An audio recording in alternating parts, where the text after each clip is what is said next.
جہاں مرضی جس گھاٹ سے چاہے پانی پیے، جہاں سے مرضی چارہ لے، تو شتر بے مہار کو کہتے ہیں سدا۔ تو یہ انسان بھی گمان کرتا ہے کہ میں بھی سدا ہوں، مجھے کوئی کیوں پوچھے، میرے جذبات پہ کوئی کیوں قدغن لگائے، مجھے کیوں روکے کوئی۔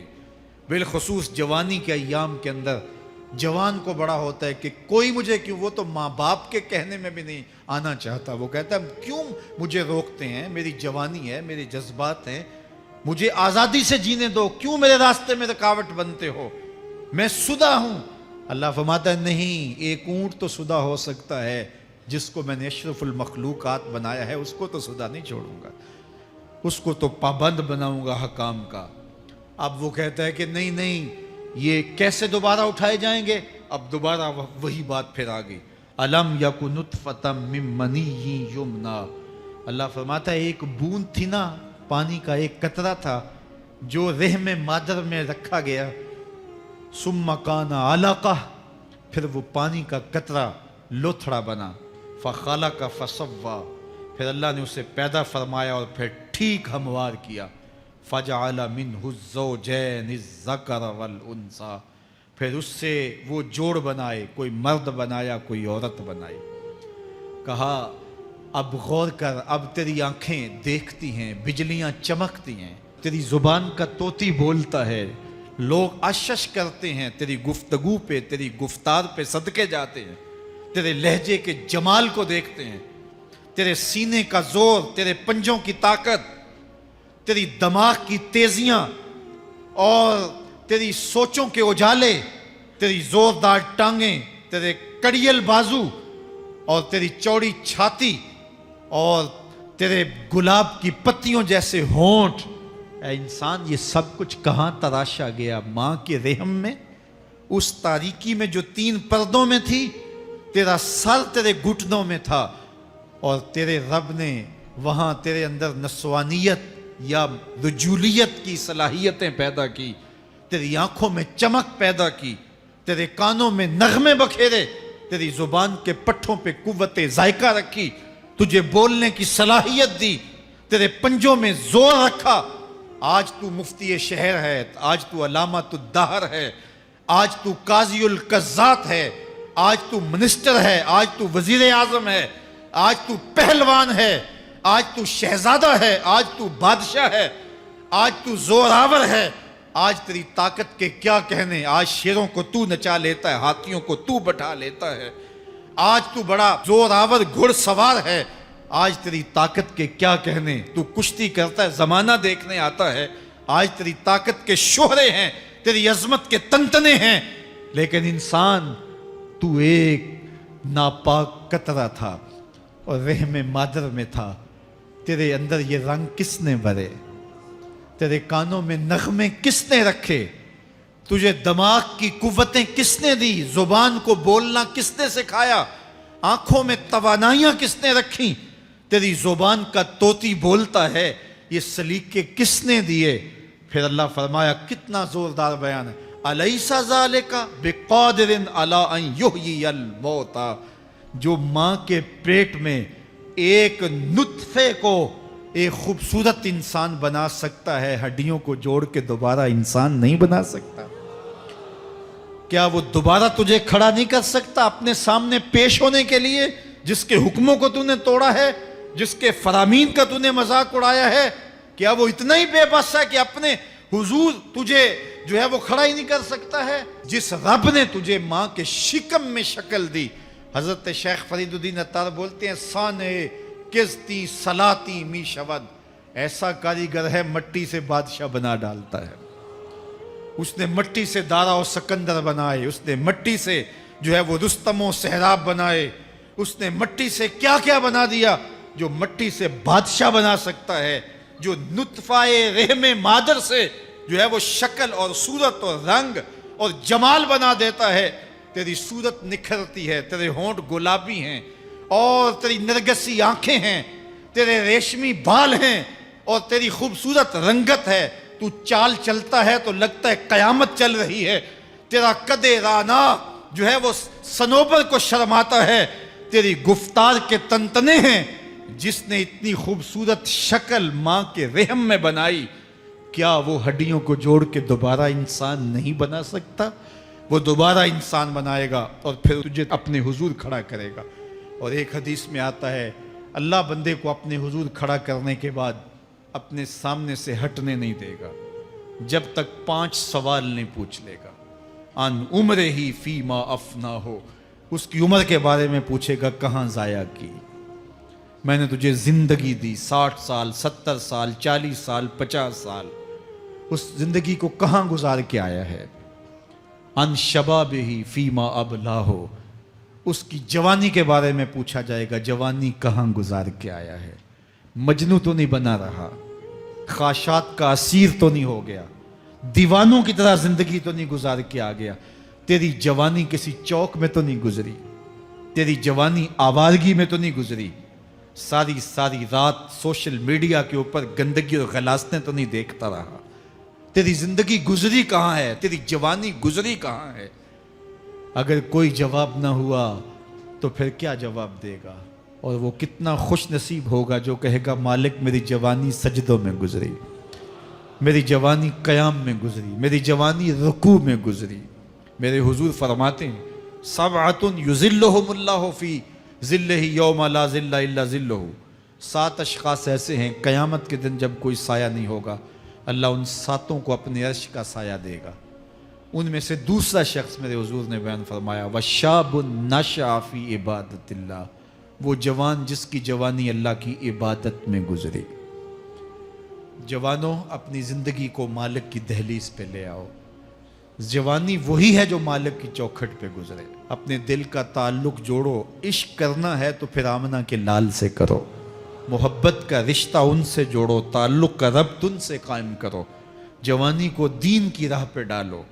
اللہ اکبر، سنو میرے حضور کا فرمان، انا حبیب اللہ، میں اللہ کا حبیب ہوں۔ پھر فرمایا الشاب التائب حبیب اللہ، جو جوان جوانی میں توبہ کرے وہ بھی اللہ کا حبیب ہے۔ آؤ اللہ کے حبیب بن جاؤ، اللہ کے حبیب بن جاؤ، اللہ کے حبیب بن جاؤ، اللہ کے محبوب بن جاؤ۔ لیلۃ القدر کی گھڑیاں ہیں، رات کا پچھلا پہر ہے، اللہ کے حضور یہ عہد کر کے اٹھو مالک جو زندگی گزر گئی، آئندہ جوانی کا ایک ایک لمحہ تیرے لیے گزرے گا، جیوں گا تو تیرے لیے، مروں گا تو تیرے لیے۔ میری ایک ایک سانس تیرے نام وقف ہوئی، میری زندگی کی ایک ایک ساتھ تیرے نام وقف ہوئی، میں اپنا سب کچھ تیرے لیے پیش کرتا ہوں۔ میری زندگی کا مالک بھی تو ہے، میری موت و حیات کا خالق اور مالک بھی تو ہے، یہ زندگی تو نے دی، تیری امانت ہے، تیرے حضور ہی پیش کرتا ہوں۔ اور لیلۃ القدر کی گھڑیوں میں اس عزم کے ساتھ گھروں کو لوٹو کہ اللہ میری زندگی کا ایک ایک لمحہ تیرے نام ہوا، آنے والے موسم تیرے نام ہوئے، میری جوانی تیرے نام ہوئی، میرے آنسو تیرے نام ہوئے، میری پیشانی تیرے نام ہوئی، میرے دل کی دھڑکن تیرے نام ہوئی، میری صلاحیتیں تیرے نام ہوئی، میری زبان بولے گی تو تیری تسبیح بولے گی، تیرے ذکر کے ترانے پڑے گی، میرے کان سنیں گے تو قرآن کے نغمے سنیں گے، میری آنکھیں دیکھیں گی تو مالک تیری قدرت کی نشانیاں دیکھیں گی، تیرے رسول کا روضہ دیکھیں گی، تیرا کعبہ دیکھیں گی۔ مالک میری زبان سچائی کے نور سے مالا مال ہوگی اور میں ساری زندگی تیرے نام کرتا ہوں۔